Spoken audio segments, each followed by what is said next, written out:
for sure. Just touching on obviously this weekend's events in terms of main events, Kell Brook, a potential banana skin for him there, really. Yeah, because the Australian's a tough man. He is a tough man. But if you're talking about levels, the only way for me it's a banana skin is if Kell just completely dismisses him. And sometimes when you go into a fight where you think the guy's not on your level and they give you a couple of problems, sometimes it's like, oh, hang on a minute, and it's a bit hard to get going if you're too laid back about it. But I don't think Kell will be like that because he's got a new training team, so he wants to go out there and impress. So he'll be mentally switched on anyway. So I do think that he'll go out there and I think he'll break him down. I think he'll be too sharp, too accurate, and too fast, and too powerful. So I would expect a stoppage for Kell Brook. Is there a risk that he's overlooking his opponents and getting sort of focused on, the Jarrett Hurd fight or Amir Khan or which direction he's going? There is that risk because you don't know anybody's mental state really. It's all right listening to him on there, but you don't know what the state is really. But like I said, it's a different fight this because he's got a new training team. He has things to prove because I know he'll want to prove that he's made the right decision. So that'll give him the focus and the drive and the ambition. Do you think there's a point in, he's fighting at super welterweight, he's obviously got one eye on welterweight with Amir Khan, progressing obviously at super welterweight to the world titles there. In terms of his goals, his aspirations, he's talking about having another 3 years in the sport. Is there an element of he doesn't quite know what direction he's going in, which could sometimes lead to a bit of complacency maybe? I don't think it's about complacency now. I think right now there is no definitive plan for him because he's hoping for Khan. If he doesn't get Khan, then which one of the welterweight titles does he go for? He's talking about Errol Spence coming back over here. Errol Spence ain't gonna come back over here. He came over here to win the title, so you're gonna have to go. It's only my opinion, but you're gonna have to go to America to challenge Errol Spence. I don't know. Porter perhaps would come over here. That'd be a good rematch. But that's if he's fighting at 147. For me, whether it's 147 or 154, they're hard fights if you want to win a world title. Where do you see him on his best? It's got to be 154, hasn't it? I think so. I think 154 is his best. But then you look at the guys at 154, they're absolute beasts. They are beasts. I think Kell's a beast at that weight though as well. Yeah. But you can only go on what Kell's been in recent times. And I don't know. If he's got that desire, he's got that drive and everything, then yeah, he's a real competitor at 154. He could. It's just a difficult division because a few of those guys actually are absolutely. They're a lot bigger than Kell. And physically they'll be very, very strong. Kell's always been really big and strong at the weight. Against Errol Spence, I didn't think that he seemed like the strongest fighter. But you can say, well, the weight. But Errol Spence is a guy that also comes down big time to make that weight. But Errol Spence at 154, physically, would he be as big and as strong as the other guys up there? I don't even know about that. I mean, I look at Jarrett Hurd and like Charlo, and it's just not big. And then there's the new kid, the WBO. They're all heavy-handed. They're all quite long. They all seem quite long as well. It's a tough division. It's a very, very tough division. I wouldn't be confident enough to say that Kell would be a favourite in any of those fights. But I wouldn't say, he can't win any of those fights. If you held a gun to me, I would have to lean against him, to be honest. Okay, and I don't know whether you caught any of the action on the weekend, Tyson Fury, Deontay Wilder. Yeah.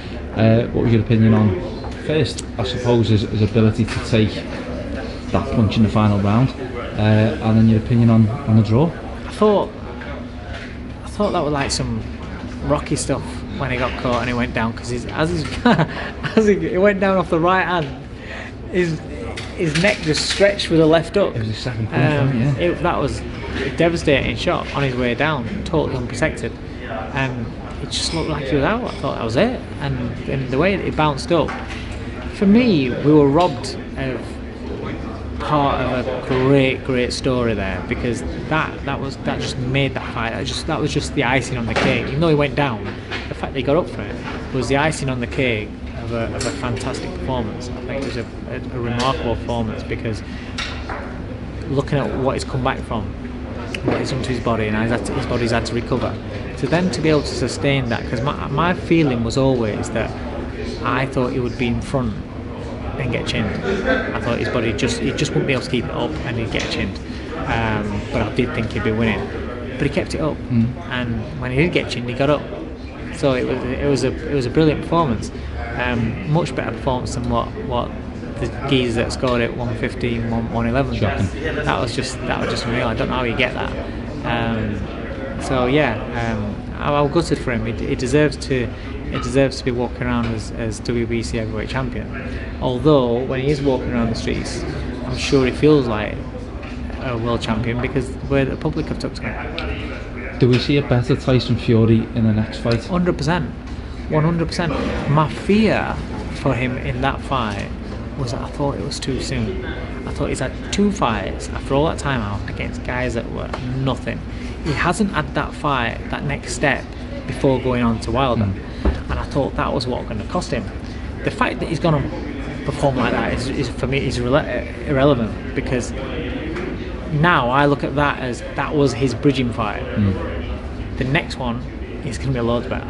Yeah. And so if they have a rematch, I think he wins it clearly. What would Dave Coldwell rather see? Anthony Joshua, Wilder, Anthony Joshua, Tyson Fury. If you can make the fight right now, that's your call. Joshua, right? Okay. From just because I want to see the fight, Joshua Fury, because it's a brilliant. It's the biggest fight we could have in this country, and it'd just be absolutely huge. But if I want to be super sensitive, I would like Fury to get hold of the WBC belt, then come to meet Tyson Fury, to meet Anthony Joshua for every single belt. There's something special about a unit. I've just had somebody involved in it, so I understand how it feels. When you're sat on a press conference table and there's every single belt available there, right? That is immense. That's as big as it gets. That's as high as you can go in boxing. So imagine 2 British fighters with the personalities that you've got in Fury and AJ fighting for every belt that's available. The undisputed unified championship, heavyweight championship of the world at Wembley Stadium. There's nothing bigger than that. That would be the biggest fight in history. That'd be amazing. So I'd like to see that.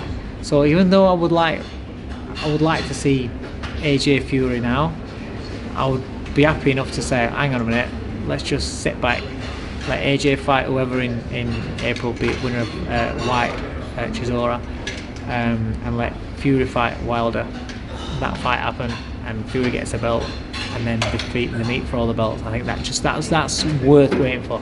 Well, it's an exciting time, obviously. You know what I mean. I think 2019, going into 2020, I think there's going to be some absolutely epic fights. Yeah, definitely. Just a final word on Tony Bellew. Yeah. Obviously, heroic effort. It was a couple of weeks ago. Obviously, you mentioned very close to the fight, and obviously a huge fight. All the titles on the line. How's he sort of? What's the sort of post fight response from Tony? I know he sort of made the announcements about retiring and everything else. What's sort of now the dust has settled on that? What was the sort of review of that whole experience? Unbelievable experience, unbelievable achievement to get yourself into a position where you're fighting for the undisputed championship of the world, and a fantastic performance. Just couldn't keep it up, and just he got tired and got caught, and against an absolutely outstanding elite fighter. He did brilliant. He did better than what virtually everybody thought he was going to do. Just got beat by the better man, and that's boxing. Heartbreaking ending to what's been a fantastic career. and what's been a brilliant 5 years for me involved with him. But you don't always get your fairy tale endings in boxing, and you know that would have been a fairy tale. You know, we've had it's been a great story, and we've had a great ride, a great run. That had just been that, and that's something that's still a little bit. Oh, yeah. Do you know what I mean? But it was brilliant to be. The whole occasion, everything was to be involved in was fantastic. Usyk and his people, his management, were great people. There was no needle, there was no bad blood or anything like that. Really good to deal with, really nice people. I've seen him since. I saw him in Monaco, his management and what have you, and they're all great, good people. It's just that we lost. Yeah. But I say it was an amazing fight. Again, it just adds to the sort of the overall time that we're in. It's a remarkable time we're in. And Bellew's gone out. He's retired at the absolute highest he can get in this game. You know, he lost for the undisputed championship of the world. It's no shame. Yeah. Well, I say it was an epic event, and good luck to him going forward. And say Dave Coldwell, thanks for talking to Fight Up TV. It's been great having you on, and good luck. Thanks, mate. Cheers. Nice one. Ta. Nice one.